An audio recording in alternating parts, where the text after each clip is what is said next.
Hello quilters, this is Rachel with Fiona Sandwich Patterns, and hopefully today the live will work. So we are going to be sewing Grand Canyon together, and I'm going to put you in my overhead mount. Go ahead and print out your pattern, make sure that it is printing at the right size. Oh my gosh. Every time I start a video, my dog goes crazy. She wants in or she wants out. So, let me switch this around.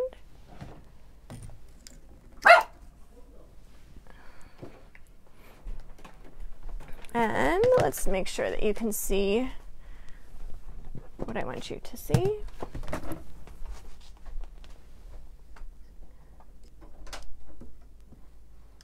Thank you.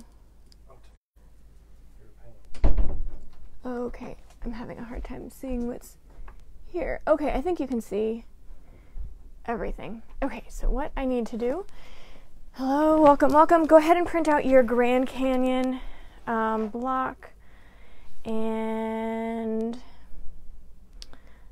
I will post a link in the comments. Give me just a quick second to grab it.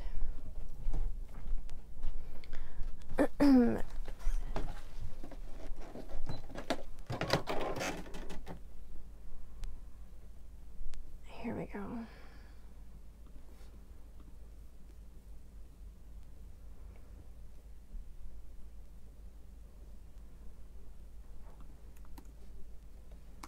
All right, there is the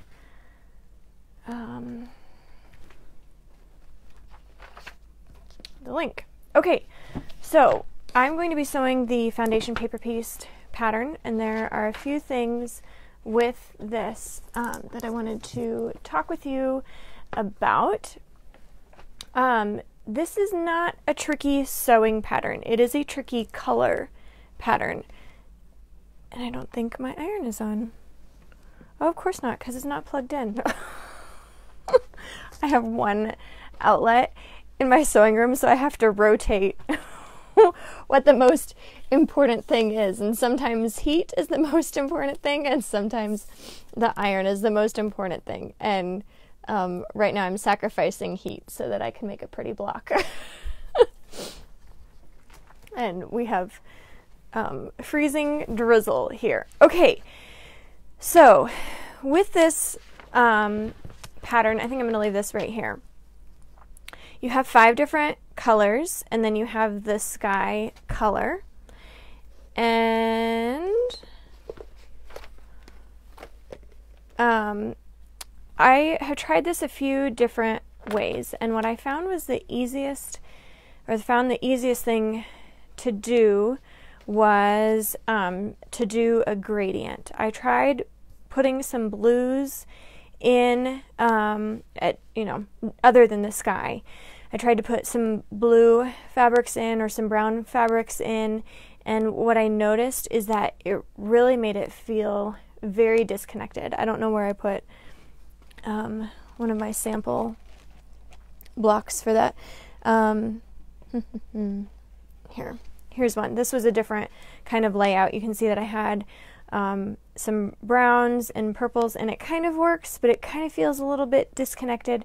So what I found that worked the best was selecting fabrics in a gradient. So this was from a bright orange to a medium, lighter orange, then I switched to a coral because it's still kind of in that orangey family, and then a peach color with the blue for the sky.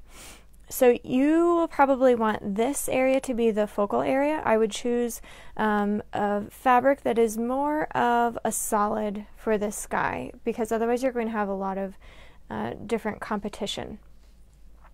So again, I kind of liked this area to be the focal area. I really liked this fabric, so it looked like the sun was bouncing off of the rocks and the sun was setting. And here we're going to have the darker, more saturated colors closer toward us, and then as we get farther into the landscape, they're going to become more muted.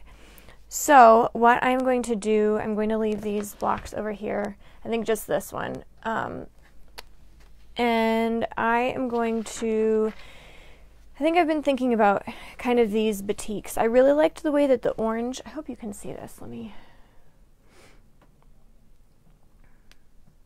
yeah, you should be able to see that. I'm going to leave this just up here so you can see it, and I think there's a little bit of a delay from what I can see on my computer between what I'm saying here. So if you ask a question, just know that there's a little bit of a delay, and I'll try to monitor the comments so that I can see what questions are going on. So I have this really nice, let's do it this way, this really nice batik. This is the back side. I've used this in quite a number of blocks. It was probably one of the best yards that I've ever purchased, because it is kind of the yardage that keeps giving. I only use it in little bits. So what I'm wanting to do is I'm wanting to start with kind of this color for the foreground, and then I'm going to go back to maybe the peach. We'll kind of see where things land. And I might need to grab another box of fabrics. I like to organize my colors or my fabrics by color. I like them, I take apart fat quarter bundles because I want to use them by color. I don't really care for the bundles that they come in so much.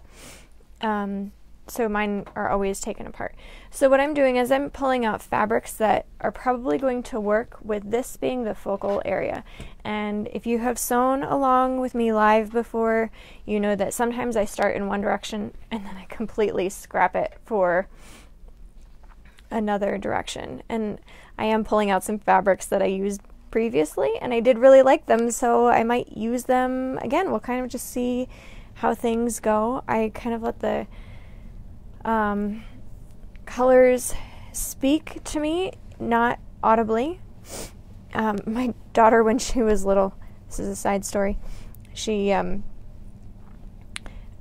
around the house and she was calling for her dolls, and I remembered thinking, oh my goodness, what would happen if her dolls actually called back to her? She'd probably be terrified. So my fabric does not speak audibly to me, but the colors kind of speak to me, and when I see kind of the colors going in a blended sort of way, it kind of pops out and says, yes, this is what you should do. And I apologize for sniffling. My nose has been running from allergies. So the other thing that I'm kind of looking for is looking to see if maybe I want to go with something more down the yellow route. And hopefully you can see this. I'm looking for things that don't have, like, this is a really, really nice color and I would like to use it, but it has too much of a hard line here, that it would just be too harsh, and it would, the stop would be really difficult to make sure that I just get this section in. So I'm looking for something that's a little bit more of a blender, that has kind of a softer color going on.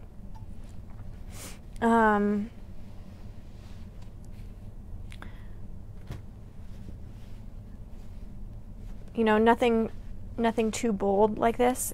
Generally, I'm drawn to things that are really nice and bright and vibrant, nice contrast.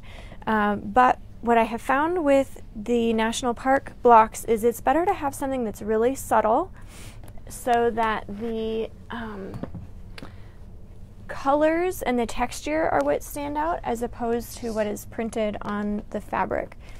So this is where blenders are really phenomenal.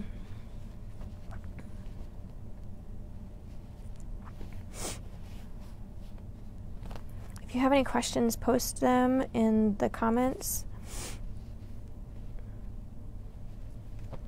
Again, I'm kind of trying to stick with colors that are going to be more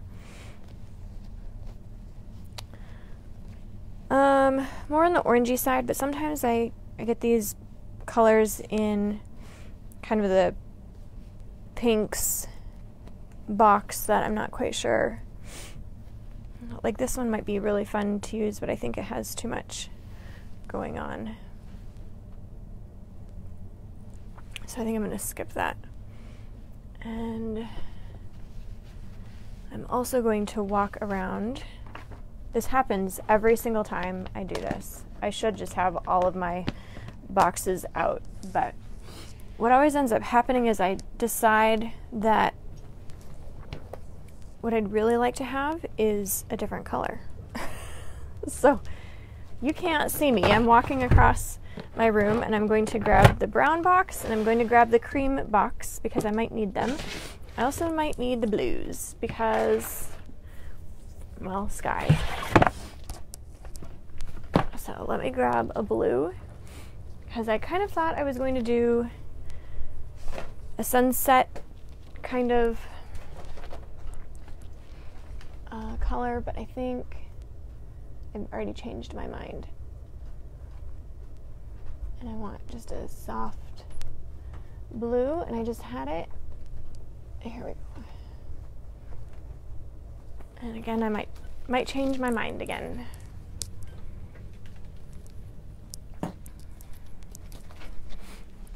All right, so I think this is the blue that I'm going to use.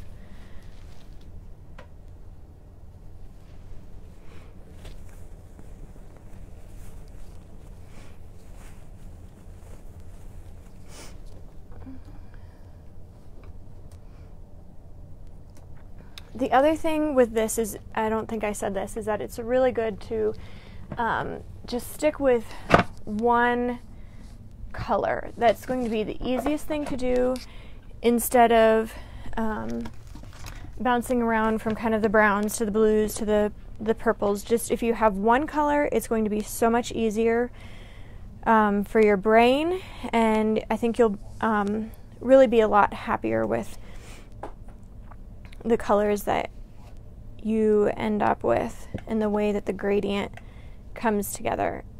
So kind of what I'm looking at is these would be really nice, but I think it's going to be too stark, and I think I still like this. This is going to be, I think this is going to be too bright.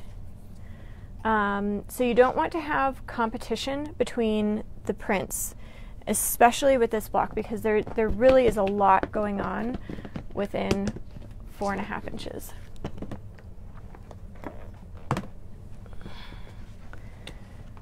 And the reason I'm kind of entertaining this kind of cream color is I'm wondering if maybe I need to have it go more toward the cream side, so then there's a little bit of a nice contrast. So I always end up pulling more fabrics out than I need. And then I end up kind of weeding them out. And a lot of these are just going to be too bright or too much of a print. Okay, so I know that I like this, and I think that I really want to have, this is really going to be an adventure because I haven't sewn this block with these colors. What's fantastic about this batik is that it has all of these really nice gradients. So right here we have red, brown, and orange. So I think I'm going to let these be my guide, and I have 3 colors here and I need 5. So what I'm going to do is decide where do I want this to be lighter from these. I hope this makes sense. If it doesn't, please let me know in the comments. And again, because there's a delay between what I see on my computer and what I'm saying right now, let me know what part you're confused with. That will help me out. Okay, so I want this to be my darkest, and then I want this to be the next color. And it may be a little bit tricky when we get into, you know, color 1 and color 2 are going to be right next to each other. And then 3 is going to be over here, so that's going to be a differentiation. Color 2 is only right here, so having something that is, you know, these 2 are going to be fine. And if you wanted, you probably could use a batik and you could sew, you wouldn't even need to sew there, but I think I'm going to push it a little bit farther. So I have 1 and 2 are these darker colors, or this is 1. This is going to be 2. All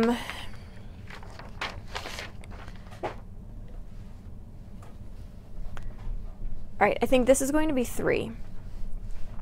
So I have 1, 2, 3. Now I can't use this one because this is going to be really too bright for these areas. So then the next thing that I'm going to do, you can see that this would be really easy to go to the next one. So then you have to think, I mean, this might be what I end up doing. All right, so what I'm seeing is that I see 1, 2, 3, 4, 5, or 1, 2, 3, 4, 5. What I like about this here is that it's a little bit more picking up on the reddish tones, you know, kind of like when the sun rises or the sun is reflecting off of it. I mean, this is also very realistic too. So I think since I've done this one, I'm going to take this side. I haven't done it, so we'll see how it stitches out. I'm going to put these aside, and hopefully my brain doesn't get confused on which one is where. Sometimes that happens. Oh my goodness, dogs and kids coming in. All right. I still don't see any questions. I don't think.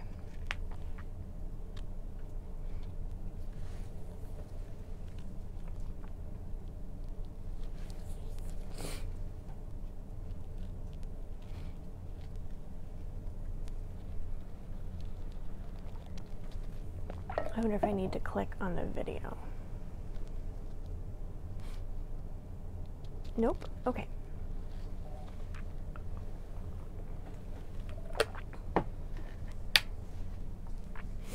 All right, so the next thing that we are going to do is we're going to prep the blocks, or prep the fabric.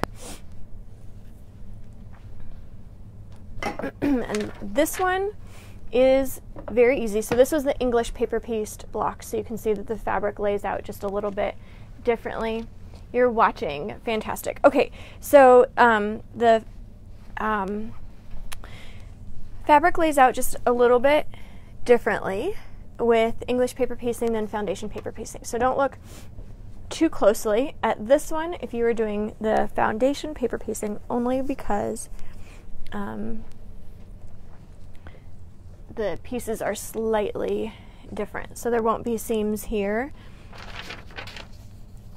We'll join these together. Now batiks, if you've never used a batik before, has, I kind of feel like it's a 2-for-1 deal. You get 2 fabrics for the price of 1. So it's always a good idea to look and see which side of the fabric you like better. Sometimes I like using the back side of the fabric because I get some more striations. And then sometimes I like the front of the fabric because it's a little bit more bold. And I think I'm going to use both. Now, one thing that is really important to note is some people get really confused with paper piecing when they're starting. You know, even if you have been sewing for a really long time and you haven't done paper piecing in a while, it can be tricky at first because it feels like it's backwards. It's really not, because we always sew on the back of our fabric, and this is just the back. The only difference is that we open it up and then the picture starts to come about. So when you are placing your fabric, one of the most important things that you can do is place your fabric right side down, because we are going to have the wrong side of the template and the wrong side of the fabric touching. because we always sew right sides together. So for your first piece, in any of your number 1 pieces, it's always going to be right side toward the mat and the wrong side up, and then the wrong side of the template touching the wrong side of the fabric so that you can see the right side of the template. Does that make sense? I hope it does. I will show you exactly what I mean as we move along.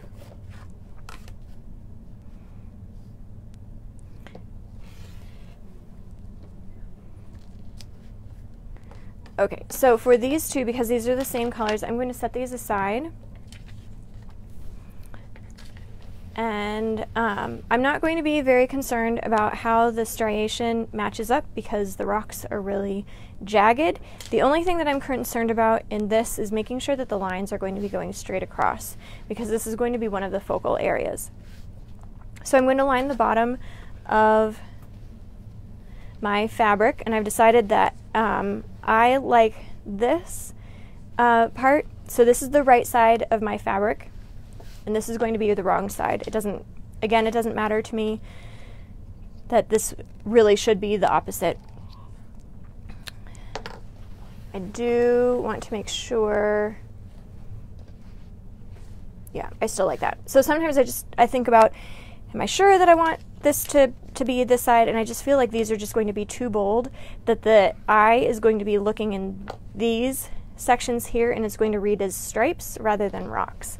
And I think that this is smaller. I mean, this would be more ideal because there's more going on, more variation here, but put them together and I think they'll be just fine. So in order to get these to kind of go in the same direction, I'm going to be lining up the bottom of the template with the bottom of my fabric.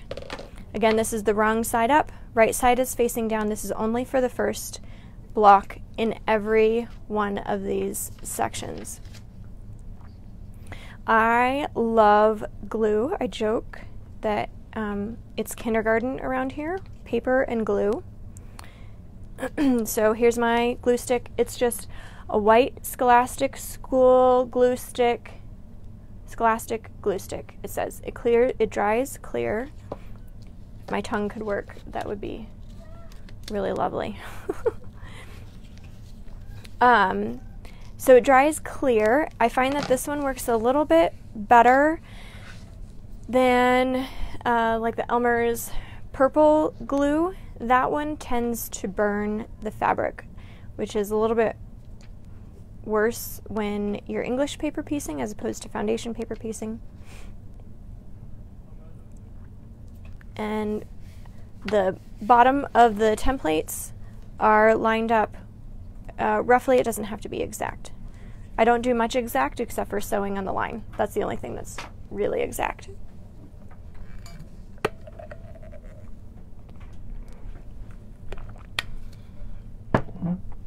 All right. Then the next thing that we are going to do after we find the rotary cutter that we have set down is I'm just going to kind of cut these somewhat down to size, but this is not an area where I'm really exact. All I'm looking to do is just remove all of this extra fabric, and I'm going to separate these here, and because they've been glued, they're going to stick together. So this means that I'm not going to lose these pieces. It means that when I go to sew these, they will be exactly where I want them to be. So you'll notice that I haven't trimmed these down to size because all I'm looking to do is get all of this extra fabric off of my workspace so that it's not cluttering up my mind, so that I'm not cutting into the wrong fabric. I find that when I follow this method of I'm going to subcut my largest pieces, sometimes that means that I'm going to cut kind of 2.5 to 3.5 inch sections of fabric. Generally I work with about 3.5 inch strips, and then I can get all of this stuff off of my workspace and kind of out of my area, then I'm not going to be making mistakes. I hate sewing with all of this fabric for something really small like this. So very rarely will you see me dive into something this large for something that's really small. So I also need color 1 for section B3, and it's starting to get into these kind of brownish bits, and because I want the color to be have a contrast, I started to say because I want the color contrast, I was going to cut over here, but I think looking over here this will be sufficient. So I'm just going to cut across this in kind of just a rough idea.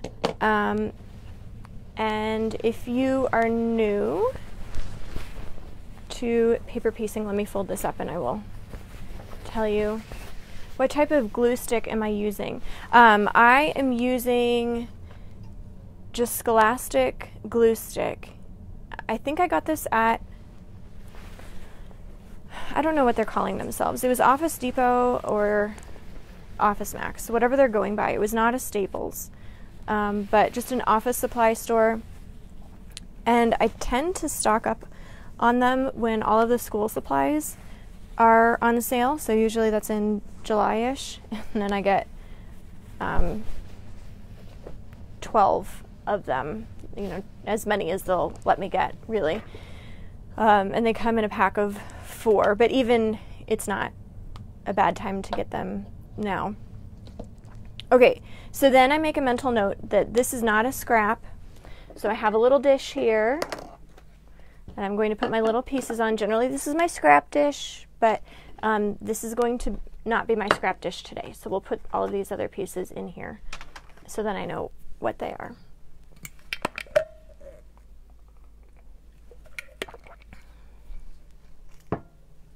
You can play around. Oh, actually I do need this. Shoot, I was trying to be efficient. Darn. So you can just play around with a few different of the glue sticks. They're not terribly expensive. And then just test to see if it's going to burn. Okay, so remember this is the top of the fabric. So what I'm doing in right here is I'm just subcutting enough for color 2. And I kind of give an eyeball. This is the only section that I have color 2 in, so that's going to be about 3 inches. And I always like to do just a little bit of extra so that I can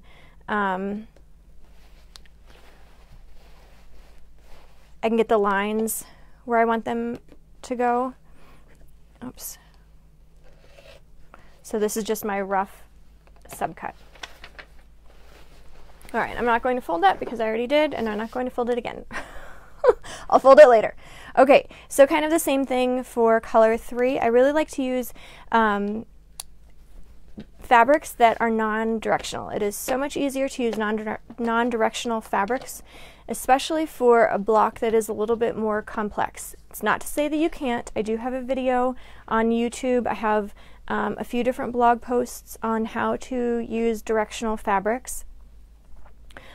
It can be a little bit more tricky depending on the angle, and I am a little bit directionally challenged, so I can't tell you what kind of angle it is.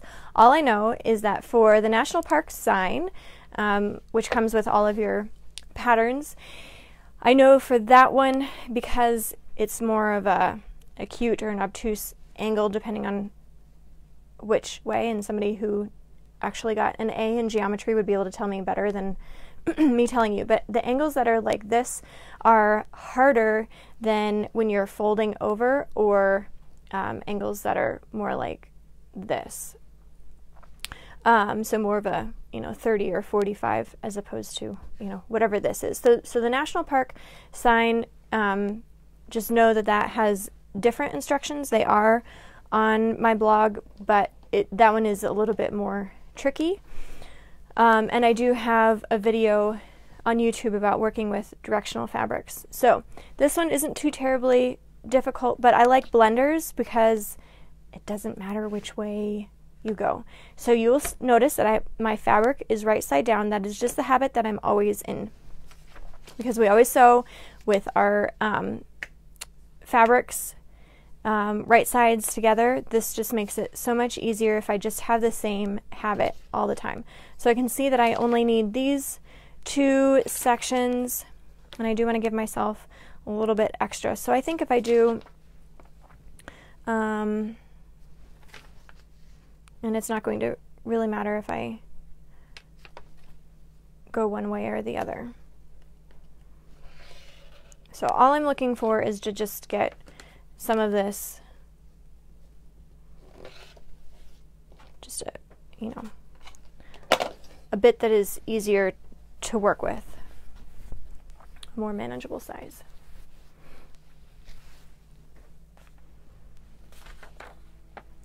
Okay, so color 4, again, we just have 2 sections right here, so we're going to do the same thing. I hope this is really helpful for you to see how I walk through selecting my colors, how, you know, just kind of my thought process behind all of it, why I choose the colors that I do, and I really hope that it gives you confidence while you are choosing fabrics for your blocks. Sometimes it can be a little bit daunting, but I hope you have a stash of fabrics. I mean, this is the event that we have been training for as quilters and crafters. We should have a healthy stash. Although I have to say, before I started designing these national park patterns, I didn't really have browns. Brown was not a color, and it's still really not a color that I really love using, but there's so much brown in nature. I'm subcutting this so that I can use it for one of these smaller sections, and then I just want to have a strip for the rest of it. So brown was not a color that I really had a lot of, so I actually had to go out and buy some browns. And I had a lot more of these types of fabrics that are more bold, really vibrant colors, you know, kind of more of the things that I gravitate toward. I didn't have a lot of the lighter colors. Great question, Brenda. Where do I get my fabrics? So I use vintage fabrics. My mom brought over a box of fabric a while ago, and so I kind of go through those. I do test vintage fabrics to make sure that they are cotton, so I just use a lighter. Again, my mom taught me that trick. Thanks, Mom. So I use just a lighter to see if it rolls up, and if it does, it's polyester. And this is kind of one of my little scrap bins, so I was looking through here to see if I had this fabric before I cut into it. And I purchase from, I kind of get fabric wherever. There are a couple destashing groups that I've purchased from. I really like, what is it called? Marshall Dry Goods. They have some really great fabrics. Again, they're more blenders. They're out of stock. So I've been asked a few times before why I don't, so I'm subcutting for this guy, by the way. That's what is going on right here. Why I don't give colors for fabrics. There are a few different reasons why I don't. One is because I use out of print fabrics. I use vintage fabrics. I don't remember where I get all of them.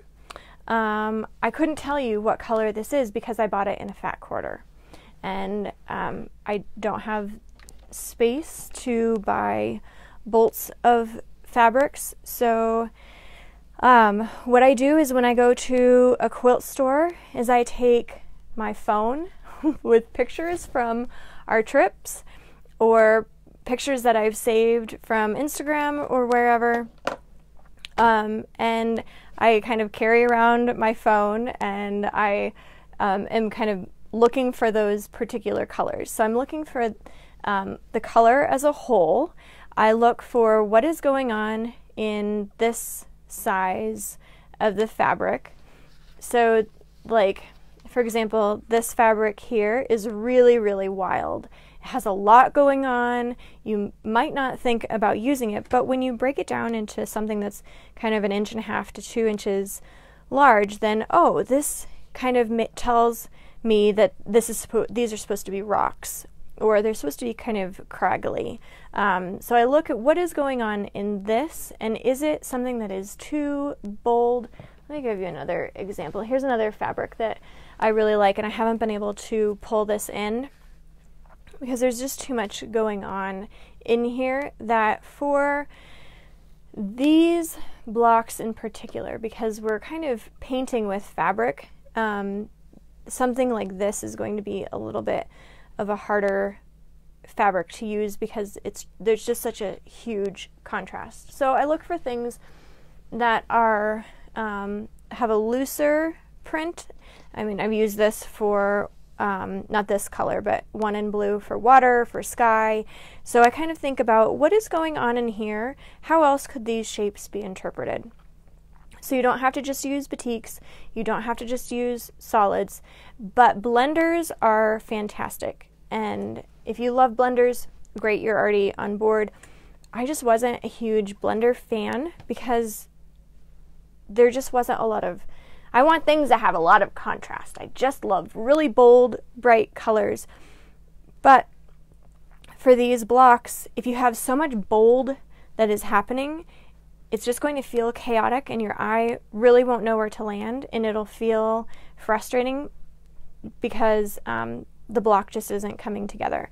But the blenders are really great because these paisleys can read as sand, it could be dirt, it could be rocks, it could be anything where you just need to have kind of a loose texture.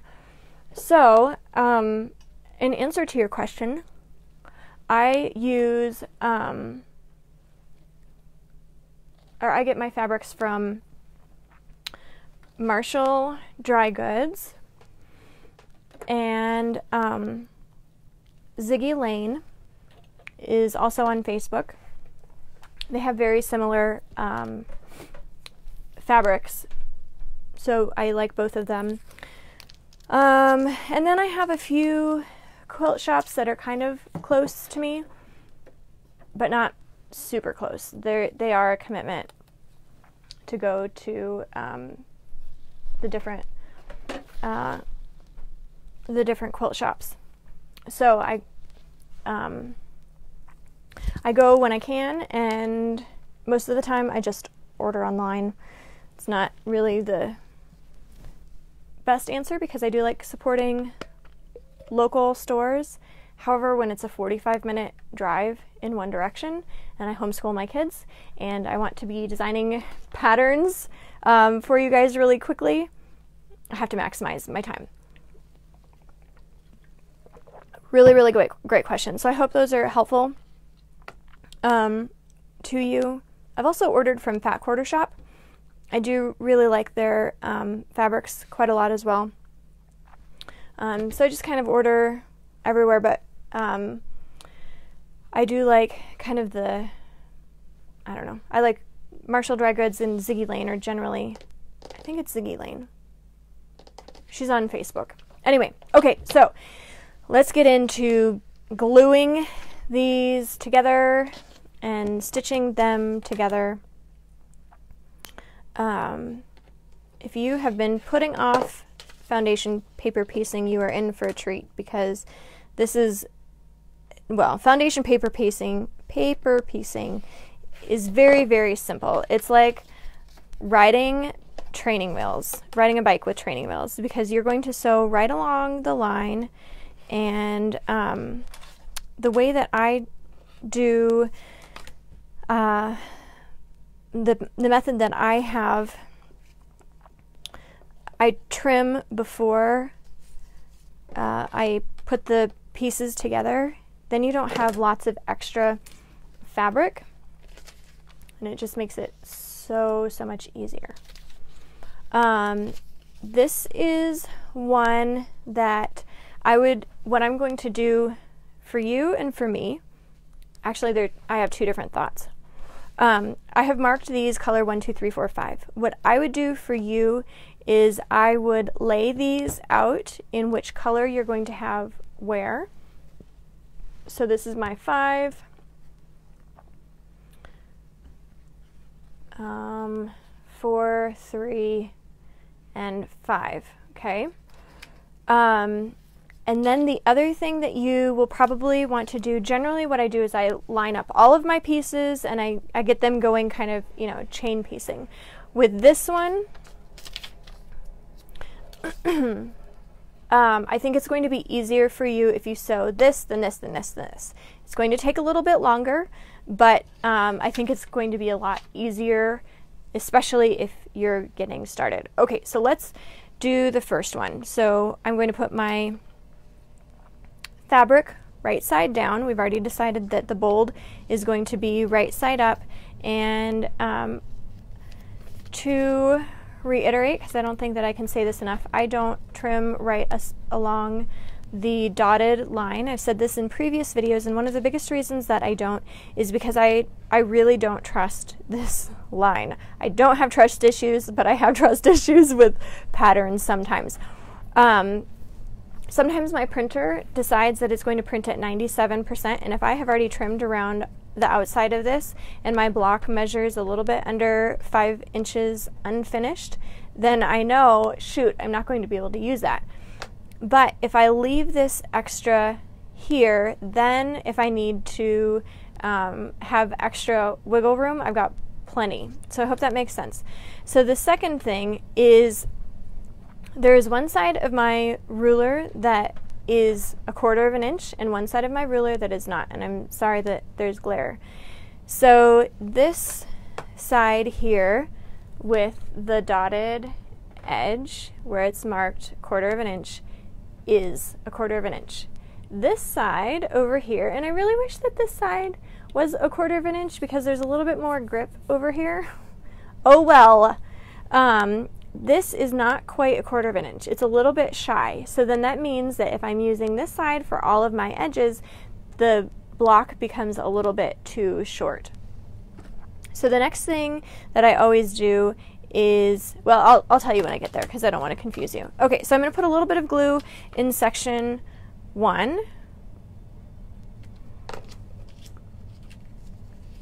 And with this one, I'm not going to be too terribly worried about which direction the, actually I lied. Normally I wouldn't be too terribly concerned about which direction the fabric is going and like where the lines are going, because I think with something like Grand Canyon it would be really great to have the lines kind of jaggedy. So another thing that you'll notice is I don't score all of my lines in advance. Now I'm going to use, actually, let's just forget this piece because I got confused with color 1 and B3. It's okay. These ones, the lines are, they go, they're stacked, so you can sew these in any direction. But I don't want to confuse anybody who is sewing line by line. So forget that I said anything with that. We're just going to put glue in color 2. These are the things that I normally edit out, and you get them live and in person. So I apologize if I have confused anybody. So what I'm going to do is I'm going to score along these lines. Normally I don't score along all of the lines because the block becomes weakened, and we want to make sure that we have the integrity of the whole all of the paper in case we need to rip anything out. Hopefully we don't need to, but you know, sometimes you do.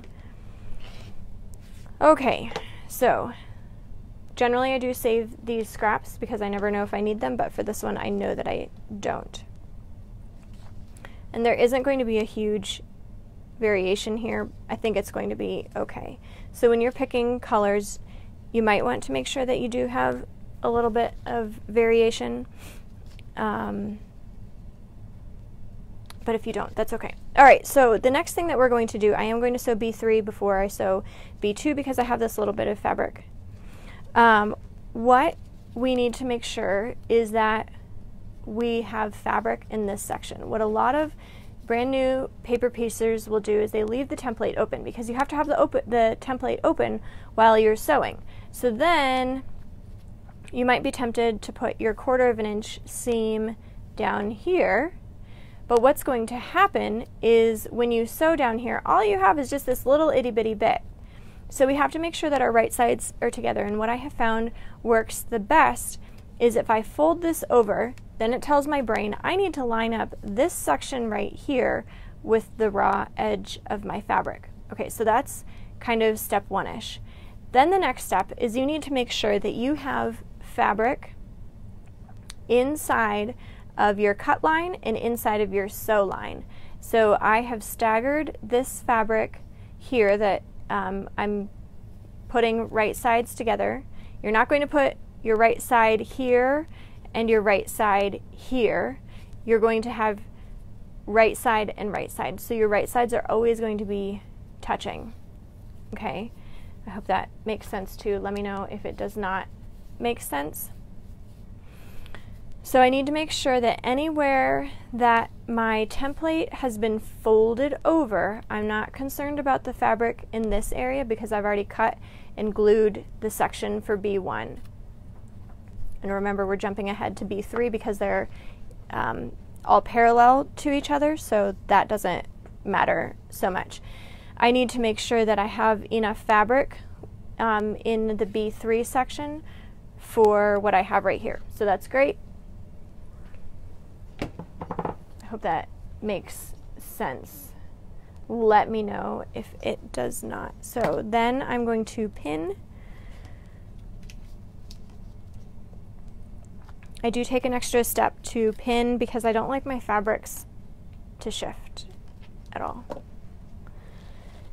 All right, so now we're going to sew, and you will want the needle to be in the center of your presser foot. And I'm going to switch my top thread while we're chatting. I am not going to worry so much about the bottom, the thread, but I have kind of a creamish color here. So your needle needs to be in the center of your presser foot, and you want to shorten your stitch length to about 1.5 or 1.6. Anything higher than 1.6, you will be kind of ripping basically the paper isn't going to be perforated quite enough, and it's going to pull, and it can pull out stitches. The other reason that you want to have your stitch length shorter is you want to, you won't have to backstitch at all. I just take a few stitches before to a few stitches after. So what we're going to do here is we're going to stitch right along the solid line between B1 and B3. We're not going to be concerned about the outside lines because those are going to be where we sew the other pieces together.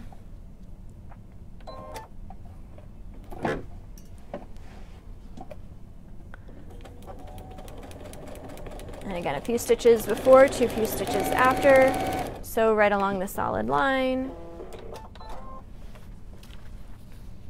And this is what you should have. Now we don't have to trim anything here because we've already lined up the raw edge. So we already have our 1/4 inch seam allowance.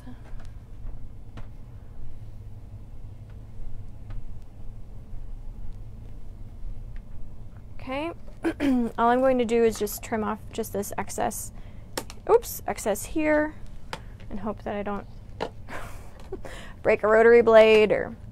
Okay, so this has already been scored so that I can get rid of the extra excess. And we're going to go on to color 4, which is this one here. It's a great, lovely blender, so I don't have to worry about my direction. So I am only looking at this fabric. You can see that the right side, this is easier, the right side is facing up. I have the right side facing down here, so our right sides are always together.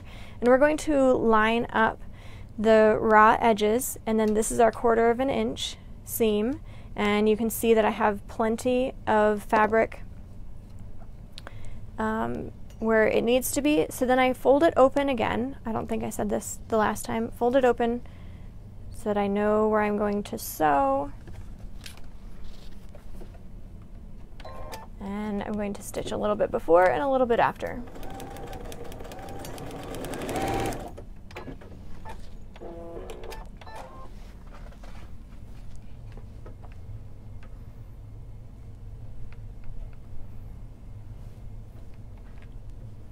Okay, so you can see that the variation is very subtle, and that's okay. It's all going to come out, I hope. Otherwise I'll delete the video and we'll never know. Just kidding. Okay, so again, because I love glue so much, this was really, I discovered this. I don't know that anybody told me this. I think I discovered it when I was learning English paper piecing because I loved glue basting, and I still really do love glue basting. But then I thought, I bet I could apply this to foundation paper piecing. And what I had was that the pieces would always wiggle. And my paper pieces, I would, piece all of these lines really nice and clean, and then when it came to sewing the blocks together, they weren't coming together quite as nicely and neatly. So the glue is great. It's water soluble, and it holds the paper down so that when you're putting your blocks together, they're stuck, and your blocks will come out so nice and crisp. So here is an example of I lined the 1/4 inch seam allowance up the line on top of the dotted line here on top of the sew line, and it was off a little bit. And I'm not going to be concerned about it, because if I have the same method every single time, my block is going to come together really perfectly. But if I'm always trying to, look on the side of the block, where is the ruler lining up on the edge, then it's all, I notice that my seams don't come together quite as nicely and crisply when I do that.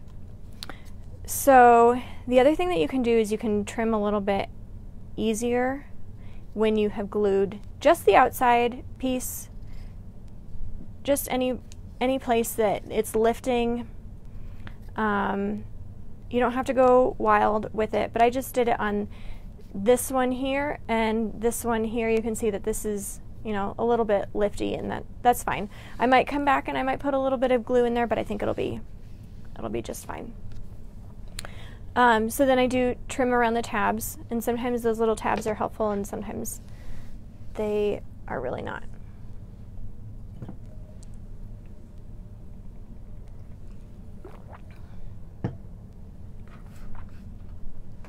I would love to know what time of day is your favorite at Grand Canyon, and if you have a favorite place in Grand Canyon.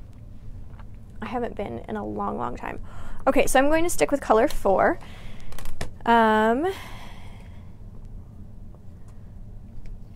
We were hoping to go to Moab over spring break, but I think everybody's plans changed. Okay, so I'm going to score. I don't, go over it really hard. kind of go over it really lightly with my finger. All I'm looking to do is just move it out of the way and get a line so that I can cut my 1/4 of an inch seam. Okay, we're done with color 4, so now we need to line up color 5. I hope you can see how quickly this is going together. This is a really fun and fast block. It takes longer when I'm explaining each step, but overall this is a pretty quick little block to do. Color 5. Nope, this is color 4. What did I do? Did I already mess up? I think I did. Color 4. I did. Darn it. Oh, goodness. Okay, so if this happens, have no fear. Have no fear.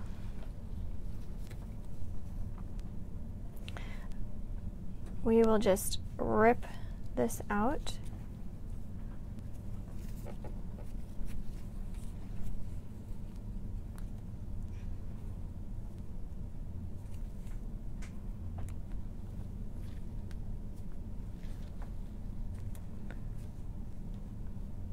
I like to just slide the seam ripper under here.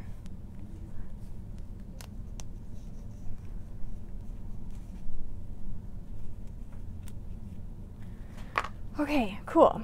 All right, that's fine.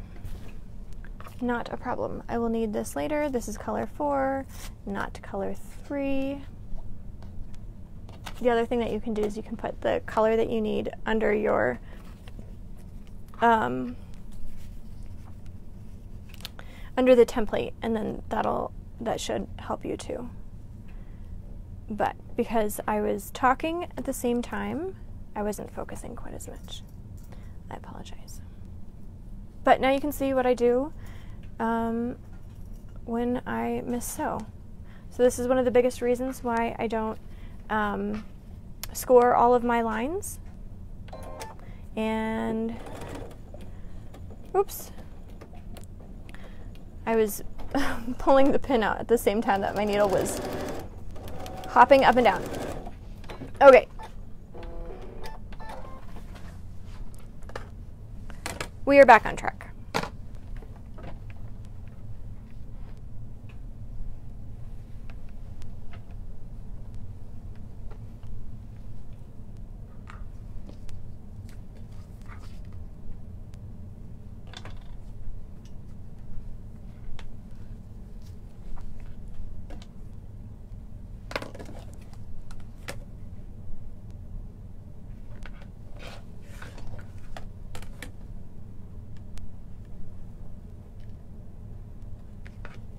It's a good thing I figured out that I had the wrong color before I got all the way done. We would have had a slightly different block. I think it would have come together still, but that is the only thing about the gradients that is a little bit more tricky.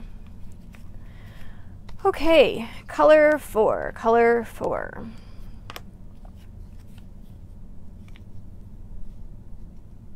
So this section is going to be a little bit, you might not be able to see this, but what I have right here is it's cutting in a little bit too much, and I mean it could be usable, but I think what I'm going to do is I'm just going to twist it a little bit more so that I know that I definitely have enough fabric that is going to be grabbed in there. So fold over and line up the 1/4 of an inch marking with the folded over bit. And we need color 5, so right sides go together, and I am looking to make sure that I have enough fabric in both of these sections, enough fabric that's going to go under here. If you have a light box, now is an excellent time to use a light box, so then you can see what exactly you have going on. The other thing that you can do is you can hold it up to the light, but we're again looking for fabric that is going to be in this section and then extending about 1/4 of an inch. And this one is small enough. Maybe I don't need pins. Those are always my favorite. Famous last words is what I'm trying to spit out. That inevitably something will happen and I'll need the pins. But that one turned out really well.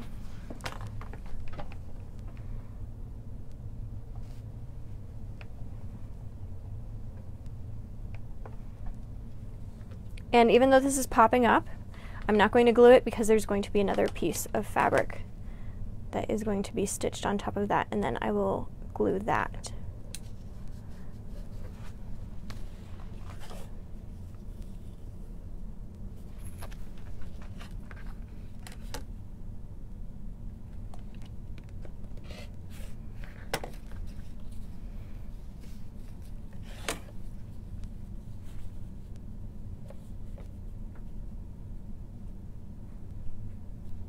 So I'm not going to trim off the little frayed bits from where it was torn.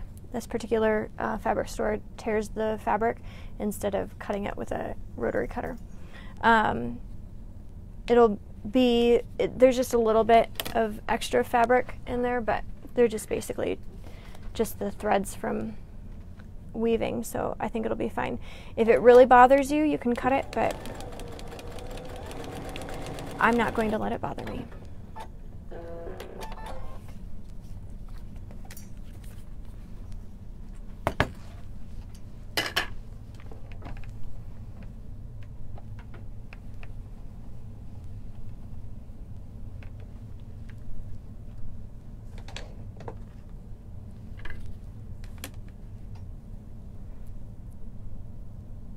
All right, again, we're going to line up the solid line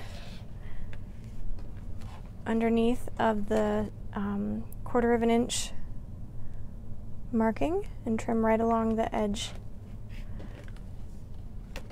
of the ruler.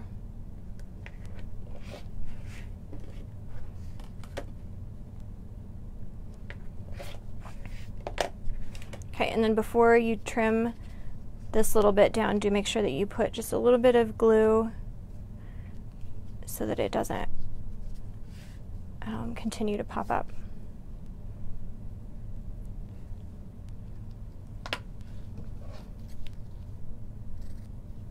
And if you have spray based, I have learned, I said in a previous video, and it's probably on YouTube, I don't use spray based any longer for adhering the fabric down. It works really well for basting your quilt together, but I have noticed that I really don't like it for this application. I've had it kind of leave some residue, so I haven't been really thrilled with that. Okay, so D1. I can use this little bit right here, and all I'm doing is I'm pulling this back to see if it's going to fit in the space before I start folding the paper, because I really don't want to fold the paper too much, because we have already seen that I am human and I make mistakes. So for D, you need color 3 and color 5. And the other thing that you may notice is when I am scoring the line, I go all the way across the template. And the reason that I go all the way across the template is it just makes it so much cleaner when you are going to be sewing the fabrics and cutting and laying the fabrics and all that good stuff. So here is one. I don't know if you can see this, but my sew line for 2 and 3 is right here. So you want to make sure that you have enough fabric that is going to go 1/4 of an inch from the sew line. So you don't want to line it up exactly with that solid line here. You want to make sure that it extends a little bit more. Again, let me know if that does not make sense.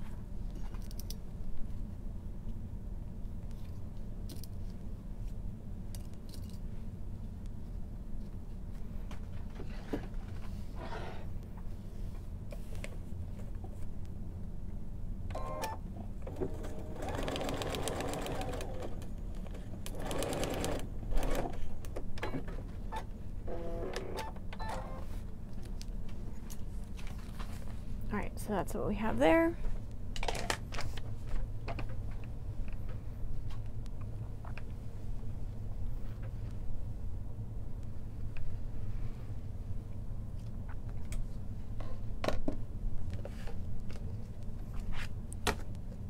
So then we are going to trim the next section between 1 and 2 with 3 so that we can line up piece 3 with where it needs to go. And I find that if I trim before I sew, and definitely before I press, I am less likely to make mistakes.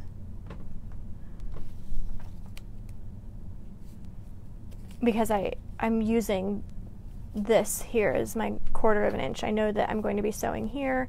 I can see this is a 1/4 of an inch line. I can see where the template is. Just makes it so much more enjoyable when we're not always ripping things out. That is very, very frustrating. So this is why I always follow the same method. And you can come up with your own method, your own system, whatever makes sense for you. Just make sure that you're always repeating the same thing so that it becomes kind of second nature. You know, we can eyeball a 1/4 of an inch, and when things become second nature, you can kind of do those things on autopilot. Alright, so before I even trim this, because this is a bit larger, I am going to put some glue down.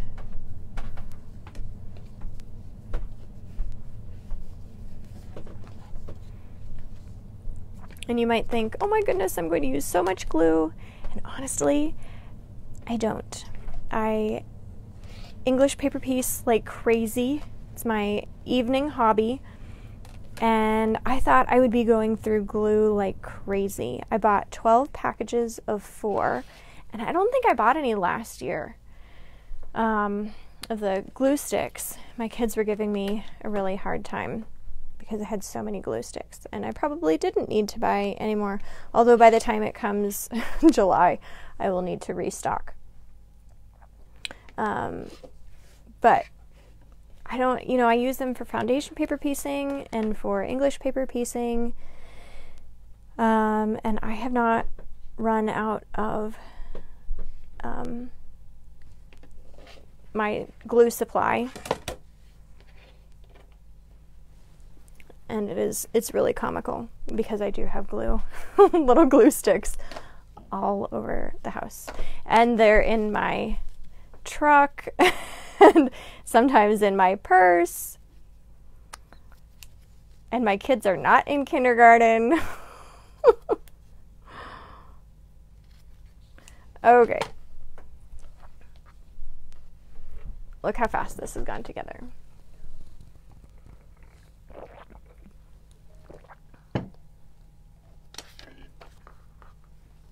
All right, so for this one we're going to start with color 5. We can put this one away because we're done with that one. And we're just going to have color 5 and the sky. So I'm going to break some of my rules. I guess this is a case of know the rules and then know where to break them. So I'm going to score along the whole piece on top of A1 and A2. And I'm going to look at what I have right here. Nope, this way. Remember, your first piece always has to be face down.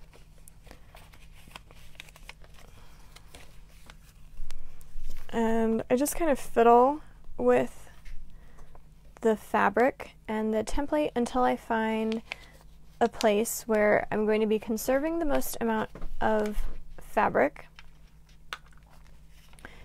and I'm still going to get 1/4 of an inch. Oh, that's cutting it in a little bit. 1/4 of an inch seam allowance without wasting too much. Okay, I like that there. So that's glued. And I want to get rid of this extra. So I made kind of an extra fold, and I'm going to not score it very much because all I want to do is just get this. So can you see that I just cut that down just a little bit?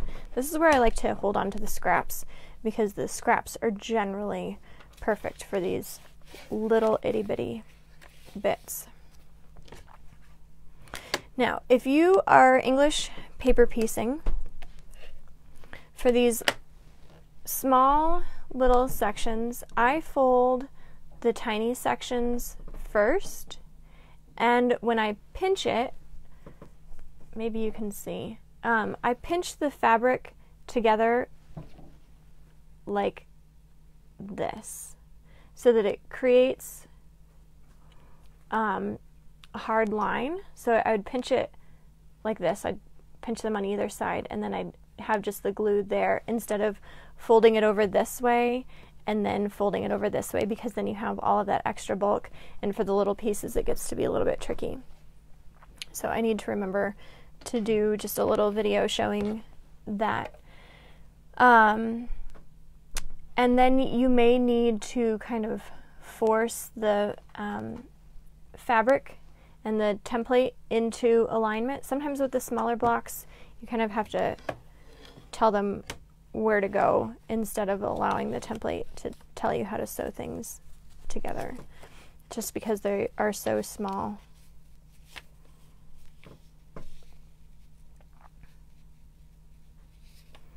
Alright, I'm not going to fiddle with this one too much. I'm just going to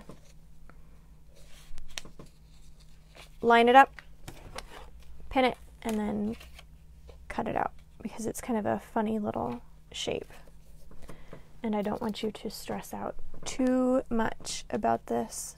Just fold it over, find the area that it's going to fit in.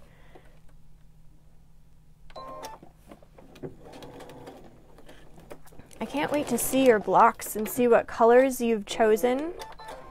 There's a great website called Design Seeds, and she has put gradients together. You can post in the group, and if you have questions on gradients, put your colors together, you know, lightest to darkest or darkest to lightest, and I can say yes or no, I think that's a great idea, or I think you should maybe choose a different color.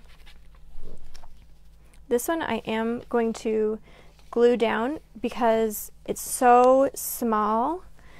I don't want the fabric to be shifting when I put the next, when I trim it and I put the next piece on.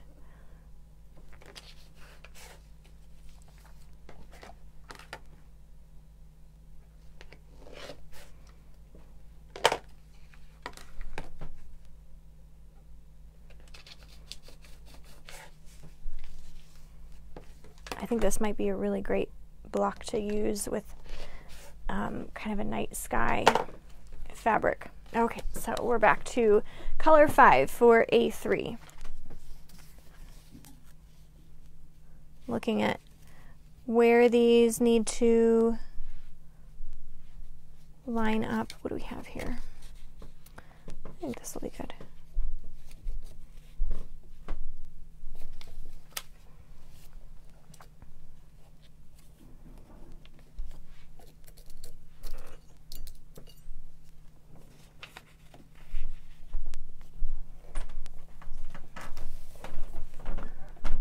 Okay.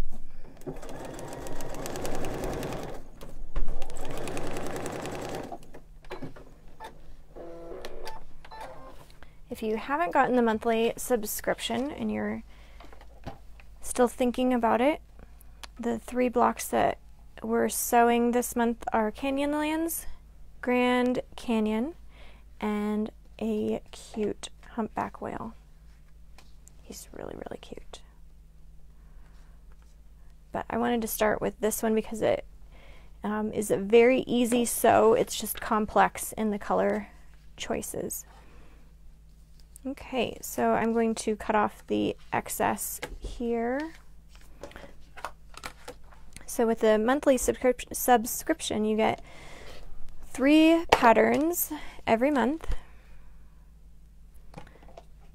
And then videos on how to sew each of them. I do videos for the foundation paper piecing because there's a slightly longer mental curve than English paper piecing, and I do have a few videos on English paper piecing, but the techniques are quite easy for English paper piecing. But if you want videos for those as well, let me know and I'll see what I can do. So same thing that I've done with all of the other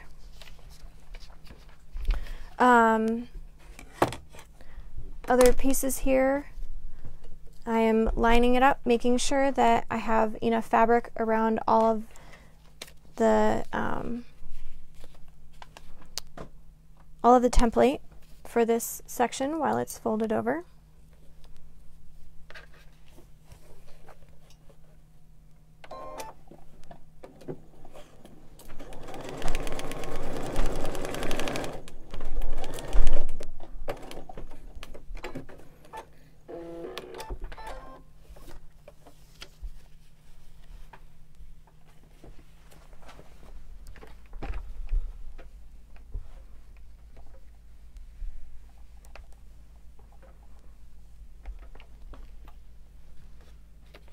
Oh, that is hot. Sometimes these get to be so hot. So if you are not a super straight sewer, that's totally fine. Sometimes I sew really, really fast, and I like to sew fast. But sometimes that means that the lines aren't always straight, and that's fine if it's inside of the template. But what you want to be cognizant of is you get really close to on top of the line, as close as you possibly can when you come to any of these joints where you have a few different lines that are going to be coming together. So this would be a sew line. You want to make sure that you're going to be sewing right on top of here. I hope you can see this. I'll bring it up a little bit more. So here, here, and here. So that when you line up your blocks together, they are all going to meet in that area. Then whatever you have going on the inside of the block, it's perfectly fine. You just have all of your seams are going to be meeting where they need to be meeting. And then in the next part, I will show you how to line them up on the inside. I don't line up the outside of my blocks because, again, I feel like the templates can lie sometimes.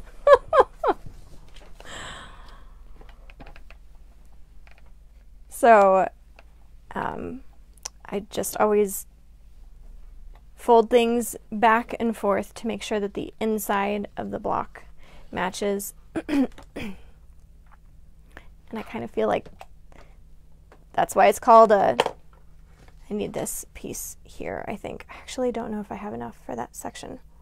I don't think that I do, so I'm not going to be concerned about it. I'll just cut another piece.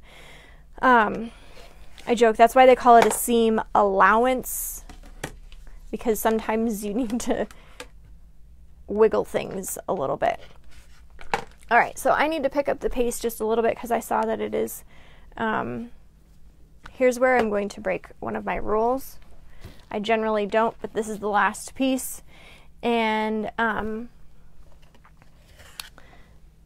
I just want to keep moving along and then I'll cut it. So if you have this sort of situation, line up the edge of your seam allowances, make sure that you have plenty inside, and then what we will do is we will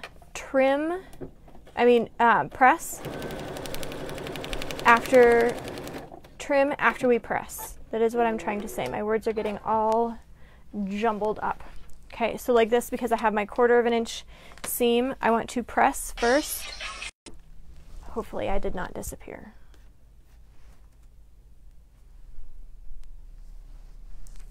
I think I'm still there. Okay, good. I had a phone call coming in, and sometimes that messes everything up. And I forgot to put it on Do Not Disturb.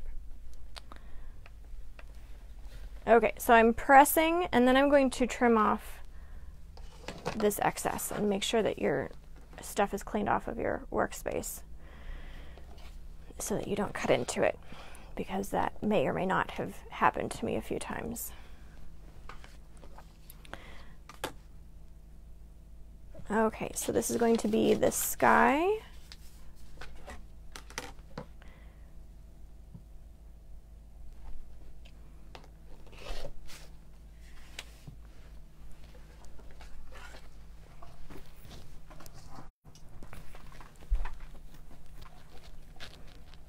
And I have about less than a half hour to finish this up because I have a child who needs to use my computer for a conference call. It's kind of interesting that 11-year-olds are using they're doing their school and enrichment work by conference call now. Oh good, I'm still here. Good, good, good. Thank you for that. Now what did I do? I did something. Oh shoot, darn it all. I did the wrong piece again. This really, I don't generally make mistakes. This is kind of comical. It's actually very comical to me.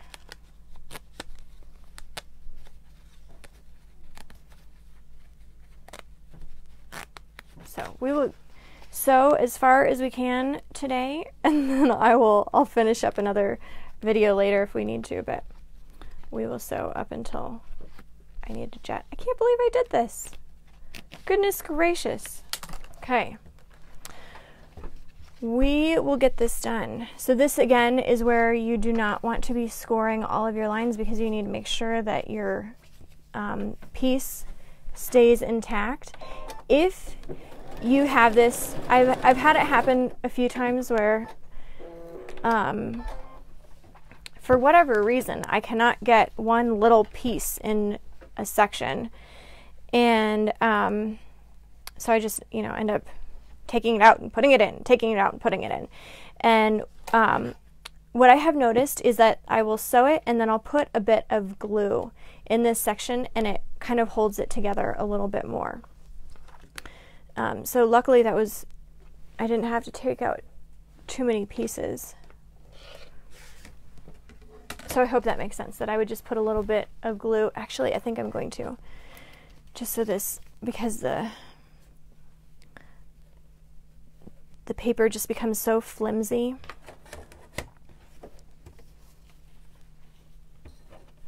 And I'm not going to fold over my fabric or my template too much. Same reason. And because I have the 1/4 of an inch seam, I can just look underneath and it'll be close enough. This is not rocket science or brain surgery, so I figure close enough is good enough when it comes to a 1/4 of an inch seam allowance.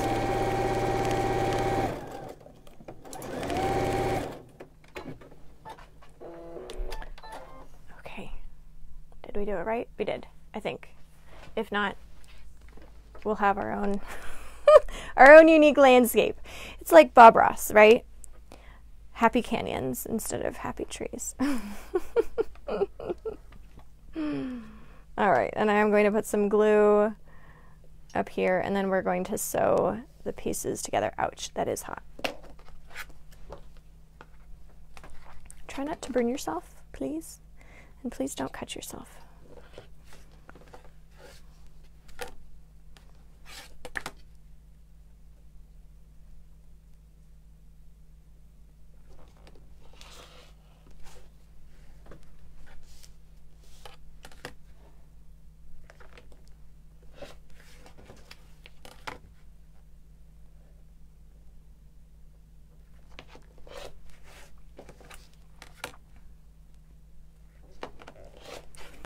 I think this is another block that we will be able to use for multiple places, not just Grand Canyon.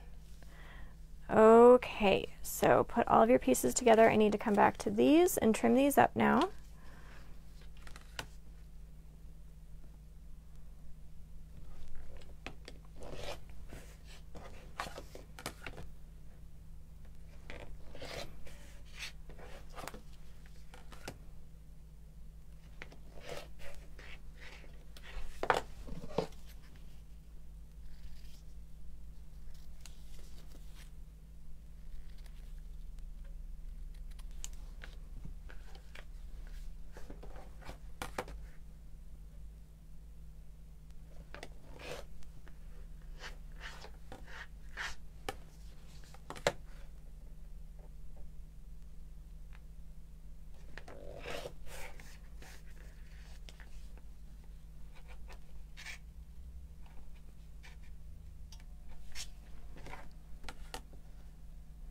I think I need to change my rotary blade.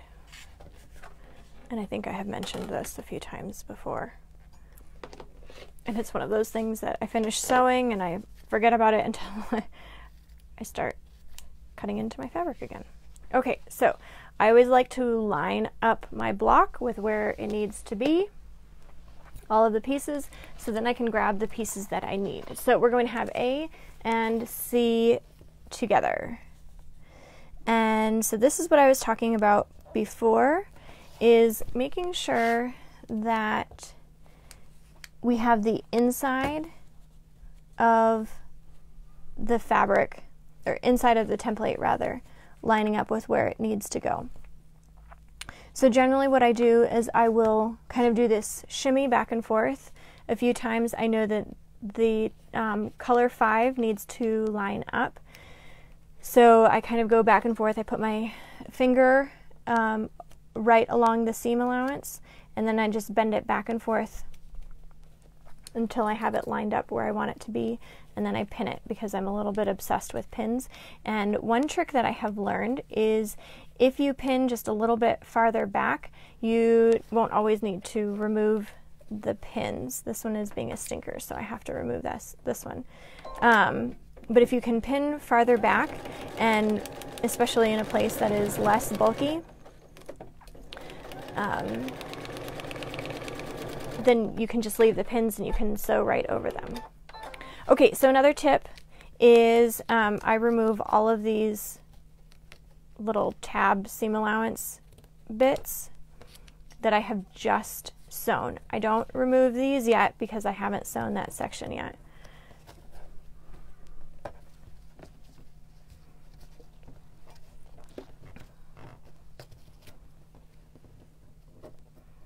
But if you remove these little sections, then it becomes so much easier to press. Now here is one on the A section where I'm going to remove kind of these smaller little pieces here, because I like to press my seams open. The block lays a whole lot flatter. But I have found that you know, I like to have the details in all of these blocks, but sometimes it becomes really difficult to remove smaller pieces. So I just kind of think, what is going to be too small for me to remove after the seam is pressed open? So I remove just those little pieces.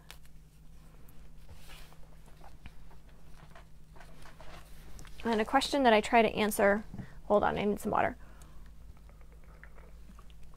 In every single video, because I don't know who's watching what video and how long they have been sewing along with me. Some people ask whether I leave the papers in until the whole quilt is sewn. Again, this is for foundation paper piecing. This isn't for English paper piecing, and I do need my little thing. This needs to cool down for just a quick second.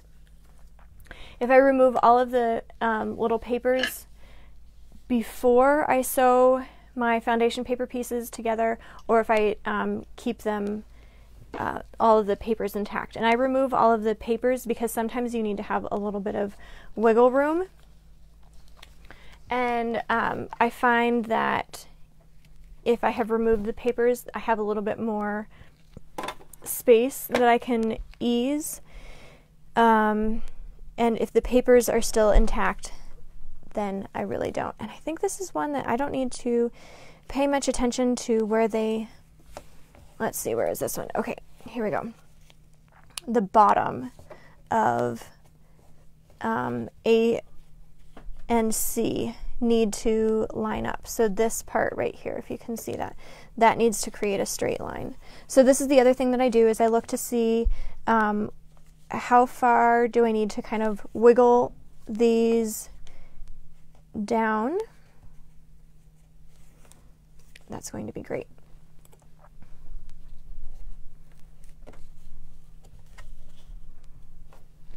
And I do that so that I create a straight line so that the block isn't,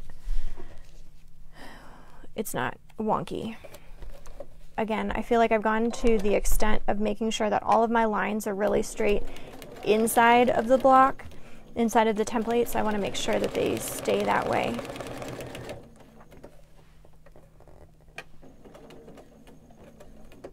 Oh, this this seam really wants to lay in a different direction. If you have seams that want to lay in a different direction, that's completely fine. Sometimes they're a little bit more compliant than other times.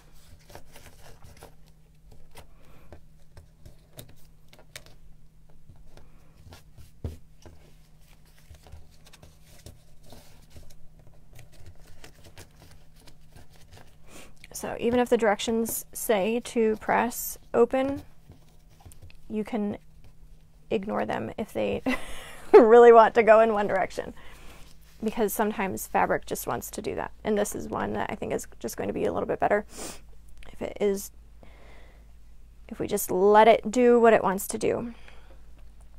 All right, so we have those together. Now we need to do B to C. And here's another part. We need to make sure the outside of the block is lined up as much as possible, and that little rock of color 4 is lined up. Oh no, the color 4 doesn't have to be lined up, just the outside of the block. Okay, that's going to be pretty good.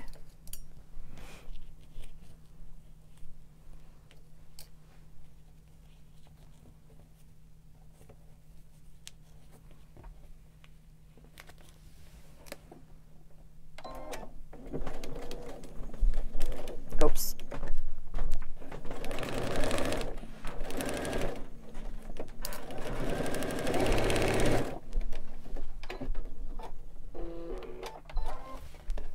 All right, remove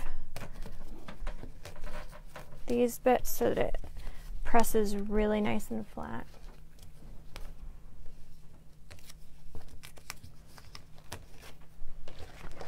I feel this is where it becomes really magical, when all the pieces are coming together. All right, that needs to lay flat for just a quick second, so we're going to do F and then E.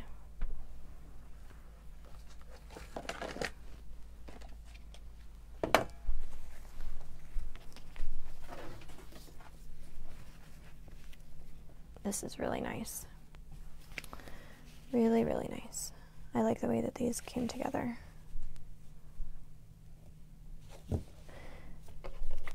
And this doesn't have too much lining up that needs to happen except for the outside. So make sure, take your time.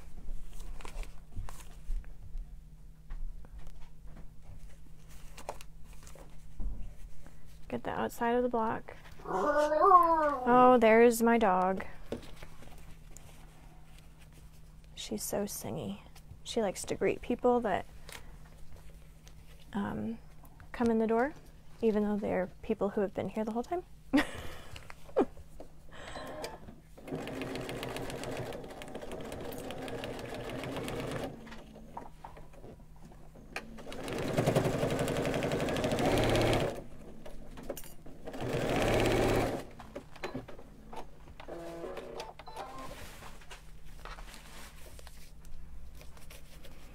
All right, one more seam and then we are done.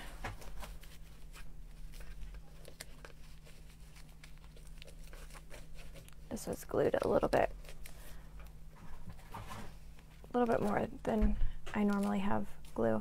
I don't worry about removing 100% of the paper because the paper will eventually dissolve. If you have like 95% of the paper out, it'll be fine.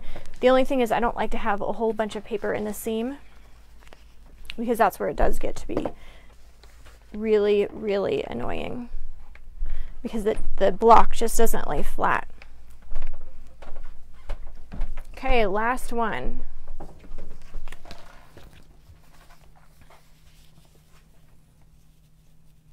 And these ones, I think we can just match up the corner pieces.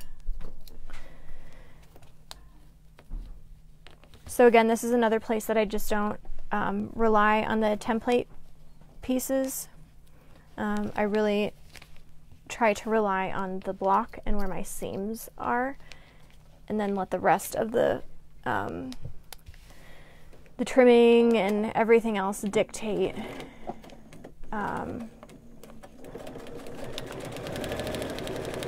where I'm going to line the template up.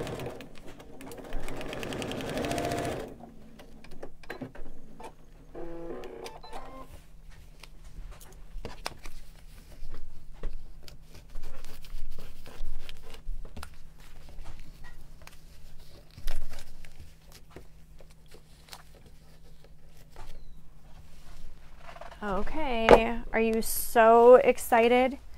Because I feel like this is the moment we've all been waiting for. It just becomes so awesome and wonderful. And generally for photographing my blocks, I have found that I spray it with spray starch. I remove all the papers, then spray it with spray starch so that it lays really, really flat. That was the other thing that I neglected to mention, is when I put my block together with all of the other blocks, I do put some spray starch so that everything stays exactly where I want it to be. So this is really fun. I hope you really enjoyed this. Let's put that other block with this. Again, if you don't have the subscription, this is in the April subscriptions, and it's really versatile. I mean, you could use this for the Badlands. I really see kind of that kind of the outlines of the rock formations. Let your mind really run wild. These patterns are designed to let your imagination run wild, to really help you explore your creativity. I believe that everybody is an artist, and we just have to kind of tap into that a little bit more, and just really explore all of, you know, the fabrics and using fabrics instead of using paints. So I am going to go there. I'll put a link in the description up above for the monthly subscription if you want to get that, or you can just get the just the Grand Canyon block and you can test that out and see if you like it. But I think you're really going to have amazing successes. So I can't wait to see your block, and I will see you ladies in the next video. I'll talk to you later. Bye-bye.